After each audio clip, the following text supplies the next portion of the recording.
Welcome back, student. Welcome to SM Spoken English Academy.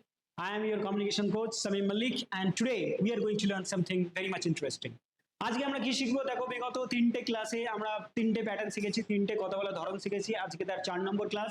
আজকে 4 নম্বরে আমরা শিখতে চলেছি একটা সম্পূর্ণ নতুন কথা বলার ধরন, যেটা হচ্ছে গিয়ে যেমন মনে করো আমি এখানে কয়েকটা এক্সাম্পল বলছি যে সে আমাকে কল করেছিল, আমি তাদের বাড়িতে গিয়েছিলাম, সে আমাকে একটা উপহার দিয়েছিল, আমি সেই উপহারটা আমার ভাইকে দিয়ে দিয়েছিলাম, আমার ভাই সেটা বিক্রি করে দিয়েছিল, তারা আমাদের নামে অভিযোগ করেছিল, সে সেটি ভেঙে ফেলেছিল। অর্থাৎ কি দেখো, এই কথাগুলোর মধ্যে কোন জিনিসটি কমন আমরা দেখতে পাচ্ছি? এর মধ্যে কমন হচ্ছে যে কাজটা হয়ে গেছে, কাজটা কোনো একজন ব্যক্তি অলরেডি করে ফেলেছে, অর্থাৎ যেটা হয়ে গেছে সেটাকে আমরা কি বলি? পাস্ট। তো আজকে যে প্যাটার্নটা আমরা শিখতে চলেছি, যে পার্টিকুলার প্যাটার্নটা আমরা শিখতে চলেছি, তার নাম হচ্ছে কি পাস্ট প্যাটার্ন। তো এটাকে আমরা নাম দেবো কি? Past pattern. সিম্পলি আমরা সকলেই জানি পাস্ট মানে অতীত, আর যে কাজটা হয়ে গেছে তাহলে সেটা আমরা পাস্ট প্যাটার্ন ফলো করে আমাদেরকে কথা বলতে হবে, পাস্ট প্যাটার্ন। তাহলে এই যে কথাগুলো, যে আমি আমি তাকে কল করেছিলাম, তাহলে কি হবে, এটা আমরা কিভাবে বলবো? এবং সে আমার কলটা রিসিভ করেছিল এবং আমরা 2 ঘন্টা কথা বলেছিলাম এবং সে আমাকে একটা সাজেশন দিয়েছিল। প্রত্যেকটা কথা দেখো, প্রত্যেকটা কাজ, প্রত্যেকটা অ্যাকশন যেটা অলরেডি ঘটে গেছে, যেটা অলরেডি হয়ে গেছে। তো এবারে ভাবার চেষ্টা করো যে আমি তাকে কল করেছিলাম, তাহলে এটা কি বলবো? আই ওয়াজ কলিং, নাকি আই ওয়াজ কলিং হিম, কি একটা বলবো? এখানে হচ্ছে কি আমি তাকে কল করেছিলাম মানে আই কল্ড হিম। তাহলে দেখো এখানে কি লিখছি? আমি তাকে কল করেছিলাম, আই, ভালো করে লক্ষ্য করো, আই কল্ড হিম। ওকে, এবং সে আমার কলটা রিসিভ করেছিল, তাহলে কি হচ্ছে? হি, তাহলে he received, CEIEVED, received, he received my call. Okay, দেখো হি রিসিভড মাই কল। তারপরে কি আমরা 2 ঘন্টা কথা বলেছিলাম, উই টকড, আমরা 2 ঘন্টা কথা বলেছিলাম, we talked for 2 hours, we talked for 2 hours. দেখো এইভাবে কথা এগোচ্ছে এবং সে আমাকে একটা সাজেশন দিয়েছিল বা সে আমাকে একটা উপদেশ দিয়েছিল, তাহলে সে আমাকে দিয়েছিল, he gave me an advice, he gave me an advice. তাহলে এবারে একটু ভালো করে লক্ষ্য করো, এই যে কথাগুলো আমরা এখানে আলোচনা করছি, যেটা মনে করো কল করেছিলাম, তাহলে এখানে কি বললাম? কল্ড। তারপর রিসিভ করেছিল মানে কি? রিসিভড। তারপরে আমরা কথা বলেছিলাম, টকড, আর আমাকে দিয়েছিল মানে গেভ। তাহলে এইটা কিভাবে হচ্ছে? সাধারণত এখানে যে মিস্টেকটা ম্যাক্সিমাম স্টুডেন্ট করে, যেহেতু আমরা ভাবি যে ওয়াজ এর বাংলা মানে কি? ওয়াজ এর বাংলা মানে হচ্ছে ছিল। তাহলে আমাকে কল করেছিল মানে আমরা কি করি? ওয়াজ কল বসি। তাহলে ওয়াজ কল মানে কি? কল করেছিল, কিন্তু এটা সম্পূর্ণ ভুল। এখানে ওয়াজ কল আমরা বলবো না।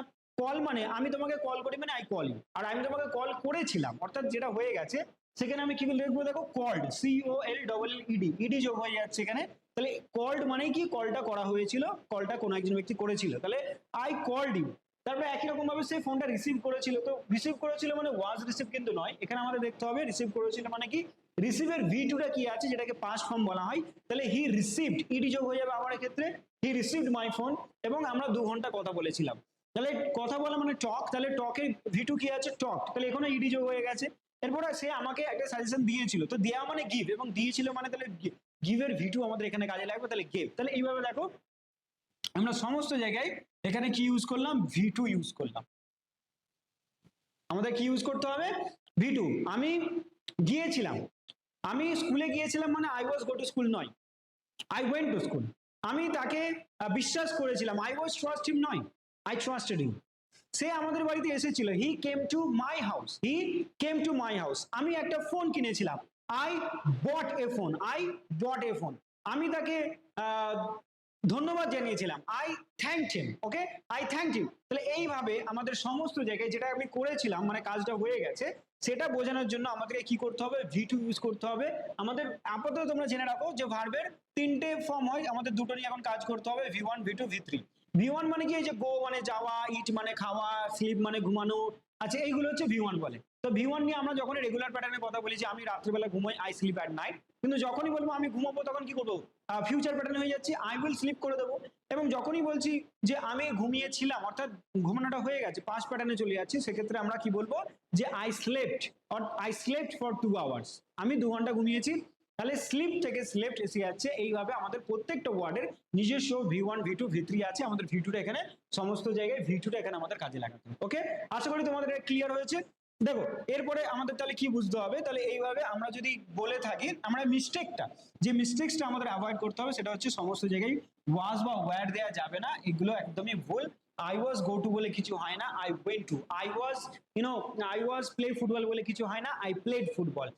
C was give me a gift বলে কিছু হয় না, she gave me a gift. Okay, তাহলে এইভাবে আমরা কি করি, ওয়াজ দিয়ে এরকম ভাবে আমাদের বলার, যখনই আমরা কোনো কথা হয়ে গেছে বা কোনো একটা কাজ হয়ে গেছে সেটাকে কি করি, সেটা দিয়ে V1 দিয়ে দিই। কিন্তু এটা সম্পূর্ণরূপে আমাদের জানতে হবে ভুল।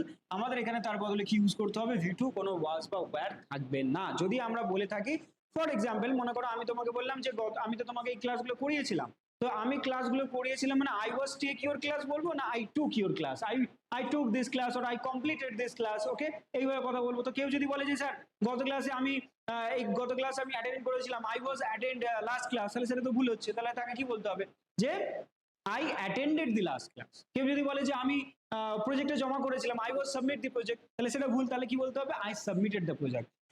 তাহলে এইরকম ভাবে আমাকে V2 আইডেন্টিফাই করতে হবে, V2 দিয়ে কথা বলতে হবে, তবেই হবে কি পাস্ট নিয়ে যে কাজটা হয়ে গিয়েছিল সেটা আমরা বলতে পারবো। আদারওয়াইজ আমাদের যদি বলেও থাকি সমস্ত কথাগুলো কিন্তু ভুল, তার কোনো মিনিং থাকবে না বা সেটা অবান্তর হয়ে যাবে। ওকে, ঠিক আছে, তাহলে এটা গেল, এটা নিয়ে আমরা কথাবার্তা বললাম। এর নোটসটা আছে, আমরা নোটসটা পরে দেখছি। তার আগে আমরা চলে আসি নেগেটিভে। তুমি বললে যে আমি করেছিলাম, আমি তাকে সাহায্য করেছিলাম, আই হেল্পড হিম। ওকে, ভালো করে আরেকবার দেখো, আমি এখানে বললাম কি আই হেল্পড। ওকে, হেল্প বলিনি কিন্তু, বা আই ওয়াজ হেল্প হিমও বলিনি, আই হেল্পড হিম। এবারে কি হয়েছে, আমি বললাম যে আমি তাকে সাহায্য করেছিলাম, এবার তার নেগেটিভ সেন্টেন্স কি হবে, অর্থাৎ তার উল্টোটা কি হবে, অপোজিটটা কি হবে, যে আমি তাকে সাহায্য করিনি, সে আমাদের বাড়িতে আসেনি, তারা এটা নেয়নি। ওকে, যখনই আমরা নেগেটিভ সেন্টেন্স মানে এরকম ভাবে করেনি, দেখেনি, খায়নি, শোনেনি, বোঝেনি, রাখেনি, দেয়নি, এই ধরনের কথা হবে। তাহলে এই ধরনের কথা মানে কি, করেনি, কোনো একজন ব্যক্তি কোনো একটা কাজ করেনি, এটাই হচ্ছে নেগেটিভ। এবং এক্ষেত্রে যে মনে করো আমি আমি তাকে সাহায্য করিনি, তাহলে এখানে আমার কিভাবে কথাটা বলা উচিত, I did not help him. কিভাবে বলবো, I did not help him, আমি তাকে সাহায্য করিনি। ভালো করে একবার বুঝে নাও, কারণ এগুলো অনেক সময় এগুলো গুলিয়ে যায় এবং আমরা I don't, I did not এর মধ্যে কোনো পার্থক্য বুঝি না। কিন্তু এটা আমাদের বুঝতে হবে যে আমি তাকে সাহায্য করিনি। তাহলে কি হবে, আই ডিড নট, ভালো করে বুঝো এখানে I didn't help, I didn't help him. কিন্তু এখানে যদি বলো, এখানে আমরা অনেক ক্ষেত্রে কনফিউজ হয়ে যাই, আই ডিড নট না বলে আই ডোন্ট বলছো। ওকে, তো আই ডোন্ট, আমি যদি আই ডোন্ট বলি তার এর মানেটা কি হবে, ওকে, আই ডোন্ট হেল্প হিম। দেখো দুটোর মধ্যে পার্থক্য আছে। আমি তাকে সাহায্য করিনি, প্রথমটার মানে কি, আমি তাকে সাহায্য করিনি। ভালো করে দেখো, বাংলায় দেখো, করিনি, আমি তাকে সাহায্য করিনি মানে করার কথা ছিল বা আগে করার সুযোগ ছিল বা কোনো একটা বিষয় ঘটেছিল যে সময় তাকে সাহায্য করার দরকার ছিল কিন্তু করিনি। আর আই ডোন্ট হেল্প হিম মানে কি, আমি তাকে সাহায্য করি না, মানে করি না মানে কি আমার একদমই করি না, পার্মানেন্টলি করি না, কোনোদিন করি না, এরকম একটা ব্যাপার। তাহলে করি না আর করিনির মধ্যে পার্থক্য আছে। তাহলে সমস্ত জায়গায় না বুঝে ডিড নট এবং ডু নট দিলে হবে না, তোমাকে মানে অনুযায়ী দিতে হবে। সাপোজ আমি বললাম যে গত ক্লাসটা আমি নিইনি, গত ক্লাসটা আমি করাইনি বা গত ক্লাসটা আমি নিইনি, তো I don't take the previous class বলতে পারবো না, I did not take the previous class. Definitely I didn't take the previous class. বা গত ক্লাসে আমি স্পোকেন ইংলিশ শেখাইনি, I didn't teach spoken English in previous class. কিন্তু যদি বলি আমি আমি ইংলিশ শেখাই না, আমি ইংলিশ শেখাই না, তখন কি I did not teach English বলবো না, তখন শেখাই না। অর্থাৎ দেখো এই না শব্দটা আমাদের এখানে আসছে, তাহলে এখানে কি হবে, I don't teach English, I don't teach English আর আই ডিডন্ট টিচ ইংলিশ এর মধ্যে পার্থক্য আছে। আই ডোন্ট টিচ ইংলিশ এর মানে হচ্ছে আমি ইংলিশ শেখাই না, I did not teach English এর মানে হচ্ছে আমি ইংলিশ শেখাইনি। অর্থাৎ দুটো হচ্ছে আলাদা জিনিস এবং দুটোকে এক করে দিলে হবে না। অনেক ক্ষেত্রে আমরা সমস্ত যে, আমি তোমাকে কেউ হয়তো এসে জিজ্ঞাসা করলে যে তুমি কি স্কুলে গিয়েছিলে, তুমি বলে no I don't go to school, এর মানেটা কি হয়ে গেল, তুমি বলতে চাইছো যে না আমি স্কুলে যাইনি ওই দিনকে বা কালকে বা আজকে, যা একটা বিষয়, কিন্তু তোমার কথার মানে হচ্ছে কি I don't go to school মানে কি আমি স্কুলে যাই না, আমি স্কুলে যাই না, তার মানে কি পার্মানেন্টলি তুমি বোঝাচ্ছ যে তুমি কোনোদিনই স্কুলে যাও না, তুমি একদমই স্কুলে যাও না। তাহলে এটা কিন্তু মিস্টেক হচ্ছে, এখানে আমাকে বলতে হবে I did not go to school, I did not go to school. তাহলে দেখো এইভাবে এগুলো আমরা কি করব, আমাদের চলে আসবো আমাদের সমস্ত পাস্ট প্যাটার্নে। দেখো এরকম ভাবে পাস্ট প্যাটার্নে আমরা টেবিলটাই চলে যাবো, টেবিলটায় গিয়ে দেখো লেখাই আছে আমি গতকাল স্কুলে গিয়েছিলাম, সে আমাকে ফোন করেছিল, সমস্ত জায়গায়, এই সমস্ত জায়গায় আমরা V2 ইউজ করে আমাদের কথা বলতে হবে, আমরা কোনো জায়গায় কিন্তু ওয়াজ ওয়ার্ড ইউজ করতে পারবো না। আর যখনই নেগেটিভে আসবো, দেখো নেগেটিভে এলে আমাদের কি করতে হবে, নেগেটিভে আমরা চলে আসি, নেগেটিভ রং সেন্টেন্স তো আমরা বলেই দিয়েছি আগে যে কি করলে ভুল হবে, স্কুলে যাইনি, খাইনি, সমস্ত নিউ ধরনের কথাবার্তাতে আমরা কি করবো, I did not, he'd not, they did not, এই ধরনের কথাবার্তা আমাদের বলতে হবে। তাহলে এই স্টাডি মেটেরিয়ালটা খুব সুন্দর করে সাজানো গোছানো করে লেখা আছে, কমন মিস্টেক সমস্ত জায়গায় যে মিস্টেকগুলো আমরা করি সেগুলো খুব ভালো করে বলা আছে। তো আশা করি তোমরা এই প্যাটার্নটা বুঝতে পেরেছো। অলরেডি আমাদের 4টে প্যাটার্ন আমরা কভার করলাম। রেগুলার প্যাটার্ন, ওকে, ফিউচার প্যাটার্ন, রানিং প্যাটার্ন, আজকে 4 নম্বর প্যাটার্ন হচ্ছে পাস প্যাটার্ন। ওকে, এই প্যাটার্নগুলো তোমরা খুব ভালোভাবে বুঝতে পেরেছো এবং এগুলো থেকে তোমাদেরকে প্র্যাকটিস করতে হবে প্রচুর পরিমাণে। একই ধরনের প্রতিটা প্যাটার্ন থেকে মিনিমাম 30টা 40টা সেন্টেন্স, মনে করো যেটা বাংলা থেকে ইংলিশ এবং ইংলিশ থেকে বাংলা, এইভাবে নিজেদেরকে বলে বলে প্র্যাকটিস করতে হবে।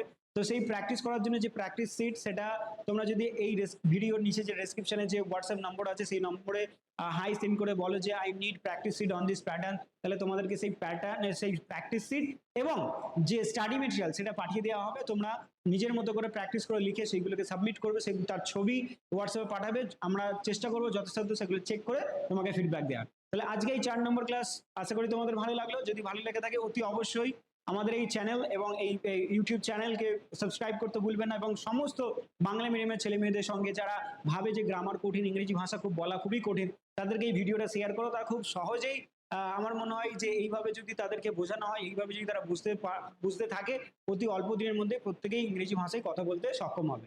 তো ধন্যবাদ, দেখা হচ্ছে পরবর্তী ভিডিও।